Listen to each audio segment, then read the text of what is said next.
As-tu déjà ressenti que ton feu spirituel s'éteignait? Que cette passion brûlante que tu avais pour Dieu au début n'était plus qu'une petite braise? Ce n'est pas un hasard. La Bible nous avertit. N'éteignez pas l'esprit. 1 Thessaloniciens 5h19. Dans cette vidéo, nous allons plonger ensemble dans cette habitude insidieuse qui vole ta flamme intérieure sans que tu t'en rendes compte. Signe avertissement et reste bien jusqu'à la fin, car cette habitude est celle qui piège le plus de croyants et peut-être toi sans que tu le saches. Seigneur, ouvre nos yeux aujourd'hui. Montre-nous ce qui éteint ton feu dans nos vies et ravive en nous la passion de t'aimer et de te suivre. Amen. Avant de continuer, si tu veux voir ta foi grandir et ne plus laisser ton feu s'éteindre, abonne-toi à cette chaîne et active la cloche de notification pour ne manquer aucune de nos prochaines vidéos. Je crois profondément que si tu es ici aujourd'hui, ce n'est pas un hasard. Dieu veut te parler. Il veut souffler sur les braises de ton cœur pour en faire un brasier qui éclaire les ténèbres autour de toi. Alors reste avec moi jusqu'à la fin, ce que tu vas entendre pourrait bien changer ta vie spirituelle pour toujours. L'indifférence spirituelle est un ennemi silencieux, plus dangereux que la persécution. Car la persécution réveille la foi, mais l'indifférence l'endort. Jésus lui-même a parlé de cette maladie du cœur. Parce que tu es tiède, et que tu n'es ni froid ni bouillant, je te vomirai de ma bouche. Apocalypse 3h16. Ce verset n'est pas une simple métaphore. Il révèle la douleur du cœur de Dieu face à des croyants qui vivent dans la routine religieuse sans ardeur. Il ne parle pas aux incroyants ici, mais à son Église. L'indifférence est comme un poison lent. Elle ne t'attaque pas brutalement, mais elle t'endort petit à petit jusqu'à ce que tu perdes toute sensibilité aux choses de l'esprit. Saint Augustin a écrit « Mon cœur est sans repos tant qu'il ne se repose en toi ». Cette phrase révèle un secret. Le cœur humain est fait pour brûler. Il n'est pas conçu pour être neutre, pour rester dans une zone grise. Lorsque nous cessons de chercher Dieu avec passion, nous devenons vulnérables à la froideur, à la lassitude et à l'oubli de notre premier amour. La Bible nous donne des exemples d'hommes et de femmes qui ont refusé de tomber dans cette tiédeur. Élie, seul sur le mont Carmel, cria au peuple « Jusqu'à quand clocherez-vous des deux côtés? Si l'Éternel est Dieu, suivez-le. » 1 Roi 18h21. La tiédeur est une hésitation permanente, un pied dans la foi, un pied dans le monde. Ce mélange est ce qui éteint le feu.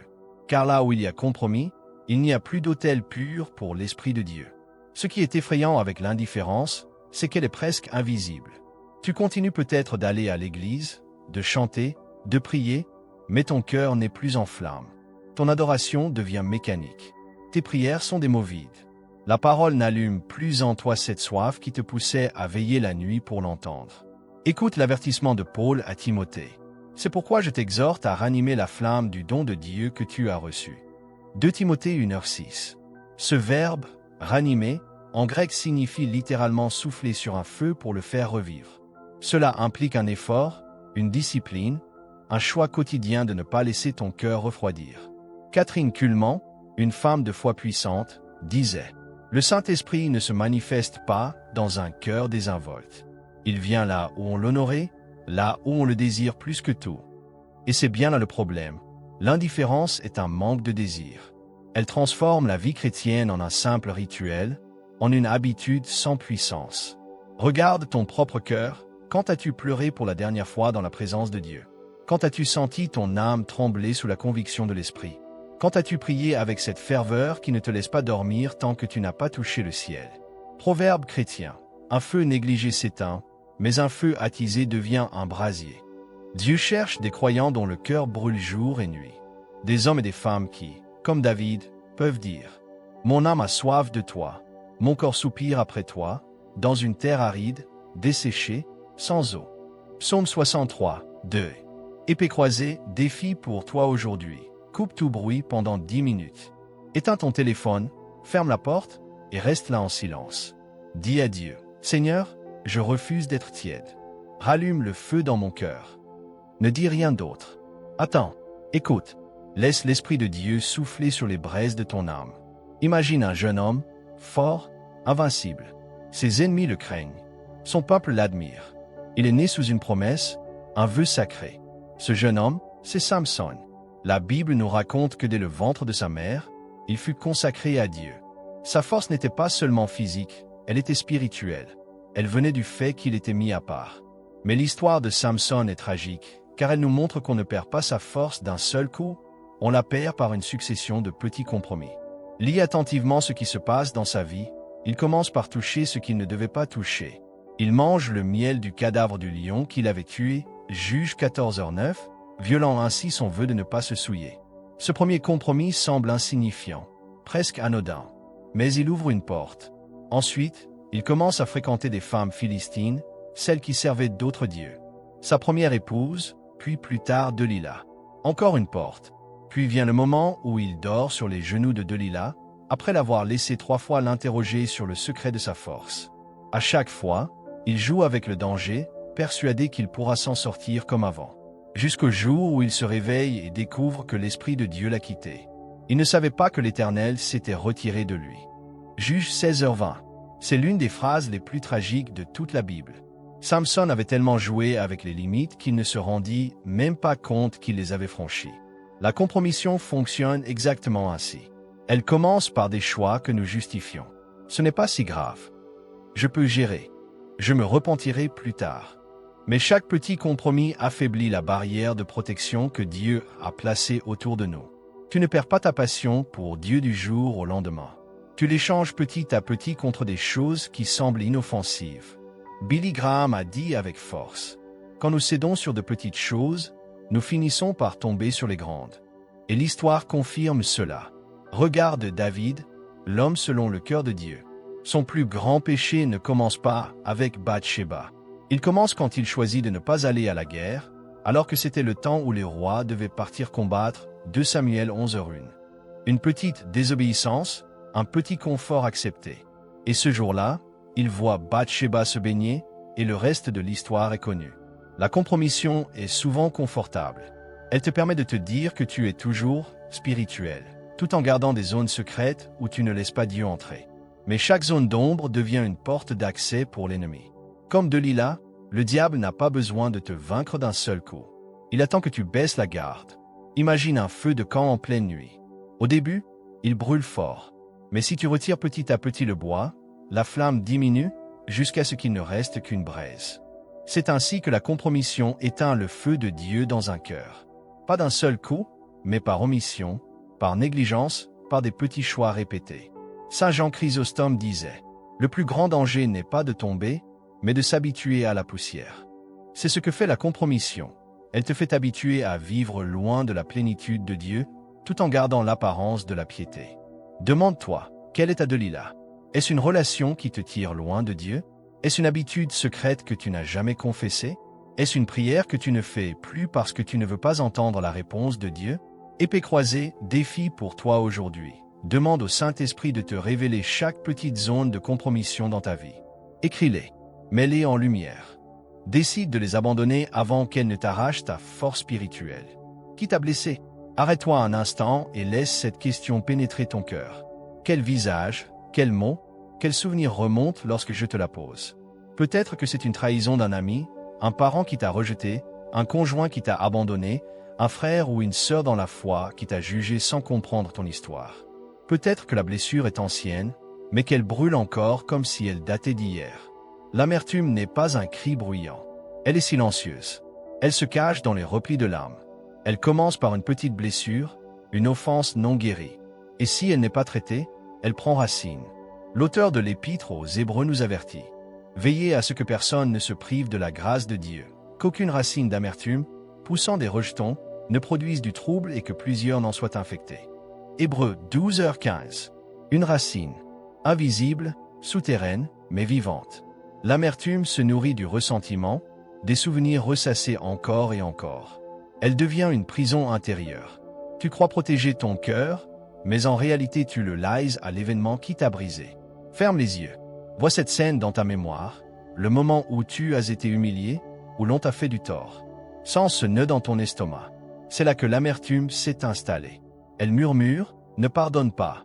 Il ne le mérite pas. Elle alimente le désir de revanche. Mais ce que tu ne vois pas, c'est qu'elle éteint lentement le feu de Dieu en toi.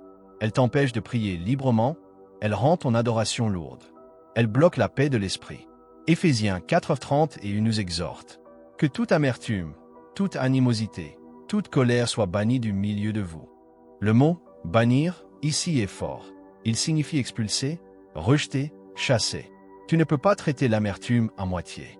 Elle doit être déracinée complètement. Saint Augustin disait « Garder la colère dans son cœur, c'est boire du poison en espérant que l'autre meure. » Et c'est exactement ce que fait l'amertume. Elle te détruit de l'intérieur, pas celui qui t'a blessé. La Bible nous donne l'exemple de Joseph, vendu par ses frères, jeté dans un puits, trahi, emprisonné. Il avait toutes les raisons de nourrir de la haine. Mais lorsqu'il se retrouve face à eux, il pleure et dit « Vous aviez projeté de me faire du mal, Dieu l'a changé en bien. » Genèse 50, 20.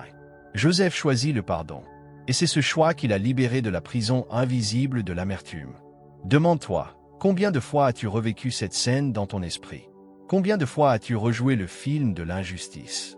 Tu crois que cela te protège, mais cela te garde enchaîné. Catherine Booth, cofondatrice de l'Armée du Salut, disait « Rien n'éloigne plus le Saint-Esprit que l'esprit de rancune. Si tu veux que le feu de Dieu brûle de nouveau en toi, tu dois ouvrir les vannes du pardon. Ne te méprends pas. Pardonner ne signifie pas approuver le mal qu'on t'a fait. Cela signifie briser le lien qui te garde prisonnier. Cela signifie rendre à Dieu le droit de juger et te libérer du poids. Regarde Jésus sur la croix. Cloué, humilié, trahi, il lève les yeux vers le ciel et dit « Père, pardonne-leur, car ils ne savent ce qu'ils font. » Luc 23h34. Si le Fils de Dieu a choisi de pardonner au moment le plus douloureux, toi aussi, tu peux choisir de lâcher cette rancune. Épée croisée, défi pour toi aujourd'hui. Écris le nom de la personne qui t'a blessé. Place ce papier devant toi et dis « Seigneur, je choisis de pardonner. Je refuse de laisser cette blessure gouverner mon cœur. Rends-moi libre. » Et brûle ce papier comme un acte symbolique. La prière est le souffle de l'âme. Sans elle, l'esprit étouffe. Comme un poisson arraché de l'eau, tu peux encore bouger, encore survivre quelques instants, mais ta vie se consume. Tu perds ton oxygène spirituel. Lorsque tu pries, ton âme respire le ciel.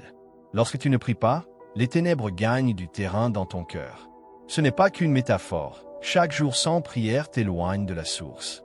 Ton cœur devient sec, ton esprit lourd, ta foi fragile. Regarde Jésus, le Fils de Dieu lui-même, celui qui pouvait commander au vent et à la mer, se levait avant l'aube pour prier. Vers le matin, pendant qu'il faisait encore très sombre, il se leva, sortit et s'en alla dans un lieu désert, où il pria. Marc 1h35. Si Jésus avait besoin de prier, combien plus nous? Martin Luther disait « Je suis trop occupé pour ne pas prier au moins 3 heures par jour. » Cela semble paradoxal, mais il avait compris une vérité. Plus ta vie est remplie, plus tu as besoin de te nourrir de Dieu. La prière n'est pas une activité secondaire. C'est le cœur battant de la vie spirituelle. Imagine ton cœur comme un autel. Chaque fois que tu pries, tu poses un bois sur cet autel. Le feu monte, la présence de Dieu descend. Mais chaque jour sans prière est un jour où l'autel reste vide. Le feu s'éteint, et tu t'habitues à ce silence, à cette absence. David écrivait « Comme une biche soupire après des courants d'eau, ainsi mon âme soupire après toi, ô Dieu. Mon âme a soif de Dieu, du Dieu vivant. » Psaume 42, 2-3. La prière est cette eau vive qui étanche ta soif. Sans elle, ton âme reste desséchée, vulnérable à toutes sortes de tentations. La prière n'est pas seulement demander. Elle est se tenir devant le roi et se laisser transformer. Elle est un échange secret où Dieu dépose sa paix et reprend ton fardeau. Elle est une guerre invisible où tes genoux deviennent ton champ de bataille. Regarde Daniel. Même sous la menace de la mort, il ne cesse pas de prier. 3 fois par jour, il se mettait à genoux, priait et louait son Dieu comme il le faisait auparavant. Daniel 6h10.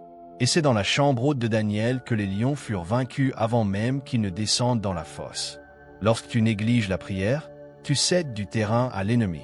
Tes pensées deviennent confuses, ta paix s'évapore, tes décisions se font selon la chair plutôt que selon l'esprit. L'absence de prière crée un vide, et ce vide ne reste jamais neutre, il sera rempli par autre chose.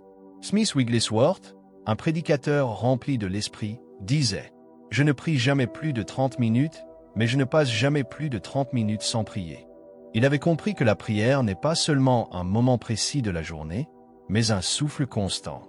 Regarde ton emploi du temps. Si tout y trouve sa place sauf Dieu, alors tu as bâti un autel à tes propres activités. Et ce genre d'hôtel ne produit pas de feu. Ferme les yeux et imagine-toi dans ta chambre, seul. Tu te mets à genoux. Au début, c'est difficile. Les mots sont rares. Mais soudain, une paix descend. Tes larmes commencent à couler. Ce que tu portais depuis des semaines s'efface. Ton cœur devient léger. C'est ça, la prière. Feu, si ton emploi du temps est trop rempli pour prier, il est trop rempli. Choisis de revenir à l'autel secret. Choisis d'allumer de nouveau le feu. Car c'est dans la prière que le Saint-Esprit parle, que ta foi se renforce, que tes chaînes tombent. Épée croisée, défi pour toi aujourd'hui. Fixe une heure, même 15 minutes, et fais-en un rendez-vous sacré. Éloigne ton téléphone. Ferme la porte. Ouvre ta Bible. Parle à Dieu. Puis reste en silence. Laisse-le parler. Laisse-le raviver le feu. Le doute est comme de l'eau jetée sur un feu ardent. Il ne le détruit pas toujours d'un coup, mais il l'étouffe, jusqu'à ce qu'il ne reste qu'une fumée. Regarde les évangiles. Jésus marche sur l'eau. La tempête fait rage. Les vagues menacent d'engloutir la barque. Pierre, fou de courage, dit « Seigneur, si c'est toi, ordonne que j'aille vers toi sur les eaux. » Matthieu 14h28. Jésus lui répond d'un mot « Viens ». Pierre sort du bateau, et l'impossible devient possible, il marche sur l'eau. Mais dès qu'il détourne les yeux de Jésus, dès qu'il voit le vent, le doute l'envahit, et il commence à couler. C'est là tout le drame de l'incrédulité. Elle ne naît pas toujours d'un manque de foi totale. Parfois, tu commences à croire, mais tu laisses le doute s'immiscer. Tu passes plus de temps à contempler la tempête qu'à regarder le maître. Jésus n'a pas dit « Pierre, pourquoi n'avais-tu pas de foi ?» mais « Homme de peu de foi, pourquoi as-tu douté ?» Matthieu 14h31. Cela signifie que la foi était là, mais que le doute l'a diluée. L'incrédulité empêche les miracles. Même Jésus, dans sa ville natale, n'a pas pu faire beaucoup de miracles à cause de leur incrédulité. Marc 6, 5-6. Imagine cela, le Fils de Dieu en personne, prêt à libérer la puissance du ciel, mais retenu par l'atmosphère de doute. L'incrédulité n'est pas seulement un problème émotionnel, c'est une posture spirituelle qui ferme la porte aux promesses de Dieu. Jacques 1, 6-7 le dit clairement. Qu'il la demande avec foi, sans douter, car celui qui doute est semblable au flot de la mer, agité par le vent et poussé de côté et d'autre. Qu'un tel homme ne s'imagine pas qu'il recevra quelque chose du Seigneur. L'incrédulité te prive de ce qui est déjà à toi. C'est comme tenir une clé dans ta main, mais ne jamais l'utiliser pour ouvrir la porte. Regarde Abraham, Dieu lui avait promis un fils. Mais les années passent, et rien ne vient. Il aurait pu se dire que la promesse était trop grande, trop tardive. Mais la Bible dit, il ne douta point, par incrédulité, au sujet de la promesse de Dieu. Mais il fut fortifié dans sa foi, donnant gloire à Dieu. Romains 4:20. Abraham choisit de croire même lorsque tout son corps criait que c'était impossible. Épée croisée, défi pour toi aujourd'hui. Prends une promesse biblique, peut-être sur la guérison, la provision, la protection et déclare-la à voix haute. Dis-la comme une vérité, pas comme un souhait. Crois-la, même si tes émotions tremblent, même si tes yeux ne voient rien encore. Car Jésus dit, si tu peux croire, tout est possible à celui qui croit. Marc 9:23. Chaque mot est une semence. Un jour, un homme de Dieu disait, tu manges aujourd'hui le fruit des paroles que tu as semées hier. Et il avait raison. La Bible ne mâche pas ses mots. La vie et la mort sont au pouvoir de la langue, quiconque l'aime en mangera les fruits. Proverbe 18h21. Ce verset devrait nous secouer, car cela signifie que chaque plainte, chaque parole de doute, chaque critique que tu prononces construit un environnement autour de toi, un environnement de mort ou de vie. Regarde le peuple d'Israël dans le désert. Dieu les avait libérés d'Égypte par des miracles puissants.